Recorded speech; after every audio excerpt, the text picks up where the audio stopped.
بتایبەتی لەسەر پێواژۆیە خواندنێ و فێرکردنێ یا پەروەردەیە لە ڕۆژاوای کوردستانێک و پرسەکە ڕۆژانەیە یا خەلکێ ژمالان بگرە حتە جادەیان هەرکەس دپرسەکە دێ پاشە ڕۆژا خواندنێ چ بە دێ زارۆکێوان دە ساڵا بێیا خواندنێدە چ منهاجی چ ڕێبازێ بخوینن ئەف گوتوبێژن دنابەرا حکوومەتا سووریە و ڕێڤەبەریە خۆسەر دوی ئالیدە چێ دبن گەهشتنە چ ئەنجامەکێ ئەف پرسێن ڕۆژانەیە خەلکەیە لە ڕۆژئاوای کوردستانێ ji ber ku hûn dizanin ev dema çend salan e ji piştî damezrandina rêveberiya xweser xwendina bi zimanê Kurdî ji bo Kurdan û bi Siryanî ji bo Siryaniyan û bi Erebî jî ji bo pêkhateya Ereb li navçeyê heye li Rojavayê Kurdistanê ku rêbazên xwendinê yê rêveberiya xweser û zanîngehê wê jî heye û gelek kes jê derçûne xwendekar jê derçûne. Îca li ser pêşketinên di vî alî de di pêvajoya tevlîkirinê yan jî entegrasyonê di kerta perwerdeyê de min çend pirs arastey aliyê peywendîdar ya hikûmeta Sûriye kiriye. Tîma Serokatiya Sûriye ya ji bo cîbicîkirina rêkeftina 29 Çileyê bersiva pirsên Rûdawê daye. Gotiye proseya entegrasyona sektora perwerdeyê li parêzgeha Hesekê baş birêve diçe û piştî yek xistinê an jî entegrasyonê dê tenê programa niştîmanî, rêbaza niştîmaniya xwendinê ya Sûriye bê xwendin. Ji bo fêrkirin û xwendina zimanê Kurdî jî du pêşniyaz hene. Ahmed Hilalî berdevkê tîma Serokatiya Sûriye ji bo cîbicîkirina rêkeftina 29 Çileyê di navbera Hesedê û hikûmeta Sûriye de derbarê hewlên yekxistin û entegrasyona sektora perwerdeyê agahî dane.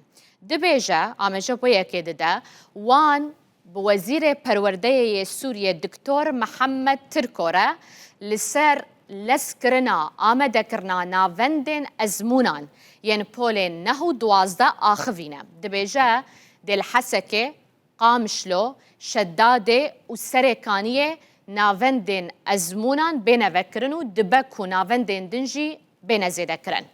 Berdevkê tîma Serokatiya Sûriye destnîşan dike piştî temamkirina pêvajoya entegrasyonê yan jî ya yekxistinê programa perwerdeyê ya pejirandî dê bibe programa niştîmanî. Ahmed Hilalî dibêje pêşketineke baş di dosya yekxistina sektora perwerdeyê û fêrkirinê de heye. Em ji bo pêvajoya yekxistinê yan jî entegrasyonê hewcey saleke xwendinê ya veguhêzin. Berê li navçeyê Komebesta Rojavayê Kurdistanê ye çend programên xwendinê hebûne wekî programên encûmenên xwecehî, programa Hesedê, rêbaz yan jî programa xwendinê ya Siryanî û ya rejîma berê. Sala veguhêz derfeteke ji bo xwendekaran ku derbasî rêbaza xwendinê ya niştîmanî ya yekgirtiya Sûriye bibin. Li ser paşaroja zimanê Kurdî jî min pirs jê kiriye ka di sîstema nû ya perwerdeyê de paşaroja zimanê Kurdî çi ye? Hilalî dibêje ku du pêşinyaz hene. Ya yekem zimanê Kurdî bibe dersek waneyeke bijarde di heftiyê de. Dibêje ev di çarçoveya tiştên berdest û mumkin de ye û ti aliyê wê yê niketîv yê nerînî nîne. Bijardeya duwem yan jî pêşinyaza duwem wergerandina program û rêbazên xwendinê yên niştîmanî li Sûriye ji bo zimanê Kurdî ye. Ku yanî hemû wane, hemû program bê wergerandin ji bo zimanê Kurdî. Ku ev yek li gorî wî gelek pirsgirêkan bixweretîne bi taybetî dwarê bazara kar de û paşaroja pîşeyî de. Hilalî ameje bo yekê dide eger rêbazên xwendinê û programên xwendinê yên niştîmanî yên Sûriye ji bo zimanê Kurdî bêne wergerandin weke bijarde bêne pêşkêşkirin ew ê demê hewcey avahî û dibistanên taybetin ku ew jî niha kêmin û pirsgirêkeke din e ev. Herûha li gorî wî ji ber lawaziya paşaroja pîşeyî dê daxwaz li ser programên wergerandî nebe.